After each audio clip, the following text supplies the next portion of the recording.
Barney Stinson is a main character in the popular TV show How I Met Your Mother. Barney acts as the womanizer friend who is perpetually single and notorious for one-night stands and acting pompous. Throughout this video, we will intersectionally analyze Barney's behavior in terms of race, class, gender, sexuality, masculinity, and his objectification of women. Throughout Barney's appearances in the show, we see how gender is performed on his part. It is clear that Barney has the genetic makeup of a male, however, he represents himself in a way that identifies him as a man in terms of gender. Barney fits the modern body image expectations of a successful man. He is constantly dressed in a formal suit and tie in nearly every episode, which provides insight as to how he feels inadequate if he does not. Suit up! Suit up! Suit up! You suited up! Snow suit up! Flight suit up! Penguin suited up! Suit up! You suited up! Birthday suiting up! Slut up! Suit up! Suit up! Suited up! Suit up! Suit up! Space suit up! He is a character that is driven by wealth and appears to be successful at his office job, which is actually kept hidden until season 9. It is during episode 15 he is revealed as the fall guy for his company's nefarious activities. Just like any man performing masculinity, Barney frequently brags of how many women he has slept with, which has been calculated throughout the show's seasons as over 200. Now, in his case, this is impressive and an extremely masculine trait, but for a female character given the same sexual talents, she would be labeled a whore, harlot, slut, or any combination in between. Barney is ultimately never seen without a suit. I'm gonna teach you how to live. Barney, we met at the urinal. Oh, right, hi. Lesson 1, lose the goatee. It doesn't go with your suit. I'm not wearing a suit. Lesson 2, get a suit. Suits are cool. Exhibit A. These suits that Barney clings to like they're his life represent his sense of masculinity and status as a playboy. We get a look into Barney's past when we realize that Barney was not always this strictly polygamous womanizer who had no regard for others or his own feelings. We see that he used to be madly in love with a woman who left him for a big man in a suit who was in power. Barney goes on to change his lifestyle after this, throwing aside all emotion, adopting the playboy mechanisms that seem to accompany the suit. Barney feels that as long as he does not show any vulnerability, his power will never be questioned. You know what Marshall needs to do? He needs to stop being sad. When I get sad, I stop being sad and be awesome instead. True story. Barney is also very forward about his masculinity, which is evident when he brags about all of his sexual conquests. Adopting the persona of the playboy or the womanizer, Barney uses his suits and his plays to charm women with his fake list of accomplishments. You're cute. How old are you? 83. How old are you? 31. Oh. This outward manner of expressing his sexuality is one of the ways that Barney asserts his masculinity. The irony of Barney's character is evident if you know about Neil Patrick Harris, the actor's personal life. Neil is an openly homosexual man in a committed relationship. Yet in the show, Barney is a straight womanizer who seems to be constantly fantasizing about women and manipulating them into sleeping with him. Robin, girls are like cartons of milk. Each one has a hotness expiration date, and you've hit yours. I'm not saying the occasional guy won't still open the fridge, pick you up, give a sniff, shrug, and take a sip anyway, but it's all downhill from here. One could identify the further irony of the situation by noticing how opposed Barney is to marriage in the show versus Neil's real life. Marriage is stupid. Although Barney offers a large amount of comic relief throughout the series, we have to ask ourselves if Neil Patrick Harris is accurately portraying this character due to the contrast between his character and himself. Yet, it is important to note that at the time of the casting and for the first several seasons, Neil Patrick Harris had kept his sexuality a secret. In the show, Barney uses his sexuality as a power tool. As he manipulates women, he uses his sex appeal and tells stories of his conquests in vivid detail to his friends to prove his power. Why do you have those suitcases, and who are we picking up? I don't know. Maybe her? Or her? Wait, so when you said you were going to pick someone up at the airport, you meant you were going to pick someone up at the airport? By demonstrating that he is the most sexual being in the group, Barney further asserts his glaring heterosexuality and makes it clear to his friends that his lifestyle should be the ideal.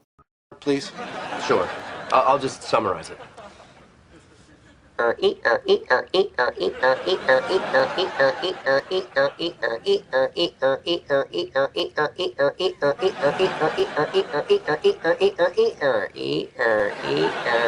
that's been going on a while.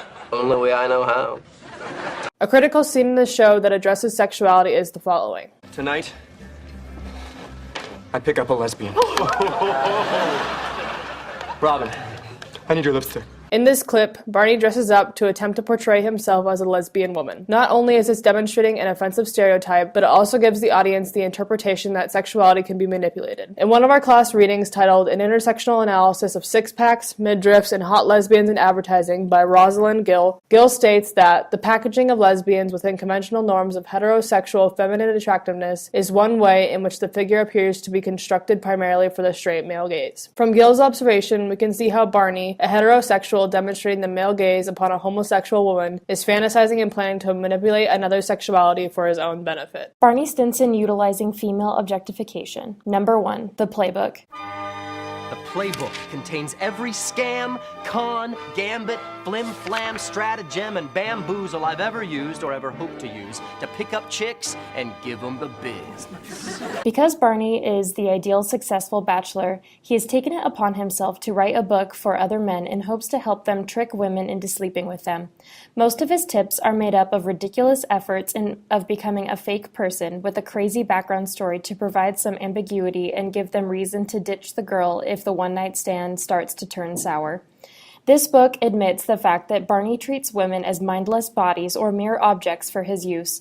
He assumes that these obscene tricks will work, which assumes women are dumb enough to fall for the shenanigans. This demonstrates an aspect of Dreamworlds 3 that Jahali mentions. This is the essence of the commercial male heterosexual pornographic imagination, thinking about women as being defined by only their sexuality and that sexuality to be at the service of men's desires. Although Barney portrays this as a joke, it sets a frame of a woman for viewers that is anything but funny. Number 2, Barney is a friend. He is seen as the ultimate wingman, constantly making his friends go out with him, as those friendships are dependent on his sexism and objectification of women. The character of Barney Stinson truly believes that a best bro should never fail to get another bro laid. In the case of Barney's friend Ted Mosby, Ted is portrayed as the hopeless romantic searching for the one. Yet Barney often convinces him to take advantage of drunken women. In an episode from season 3, Barney explains to Ted that you have to bend over backwards in order to get women to, well, bend over backwards. The two then decide to create a scheme to make women fall for them using ridiculous accents, and although they have many slips in character, the women remain completely enamored. The blatant demeaning of these women is never questioned by the women themselves or Ted. Instead, it is accepted. Number 3, Barney in a relationship. Although few of his relationships last long, he struggles in his ability to adapt from the single life and into one of genuine long-term care for another individual. Barney tricks his friend Marshall into going to a strip club with him, even though Marshall is married and Barney is in a committed relationship with Robin, who, as you can guess, is not okay with these habits. Even in a committed relationship, Barney finds trouble in altering how he treats women. Overall, after 9 seasons, Barney is represented as a man who cannot be changed by any kind of relationship or any kind of woman, and he claims this as strength in character. What stops this objectification? It is not until Barney holds his newly born daughter that he is willing to drop the bachelor life and act like a protective father figure. He is later seen at bars telling young women to go home and put on decent clothes,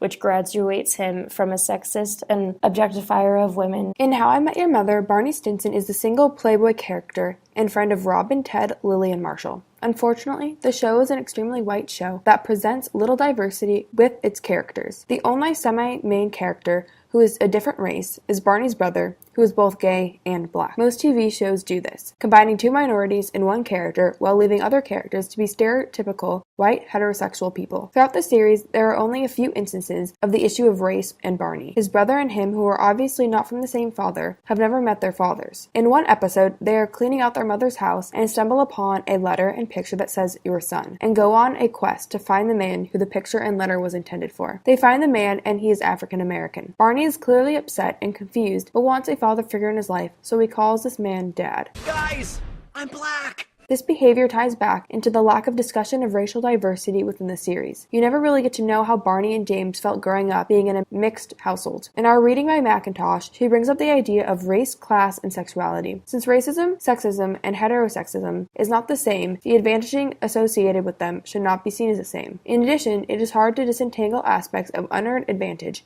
which rests on social class, economic class, race, religion, sex, and ethnic identity, than other factors. Macintosh combines both race and class, which in our world, unfortunately, go hand in hand. Barney Stinson is a mystery man of How I Met Your Mother, and it is not revealed until one of the last seasons what his profession is. What we can assume as a viewer is that he does extremely well for himself. This is clearly seen with his luxurious apartment in New York City, compared to Lily, Marshall, and Ted's apartment, which is also in New York City, but smaller. Barney also spends large amounts of money on his suits, which he prides himself on because they make him feel more masculine, as we previously discussed. In conclusion, one can see that Barney Stinson begins as a one-dimensional character and slowly evolves throughout the seasons. It is important to intersectionally analyze characters in our favorite TV shows, such as Barney, in order to recognize the influence said character has not only in the show, but also on pop culture in general.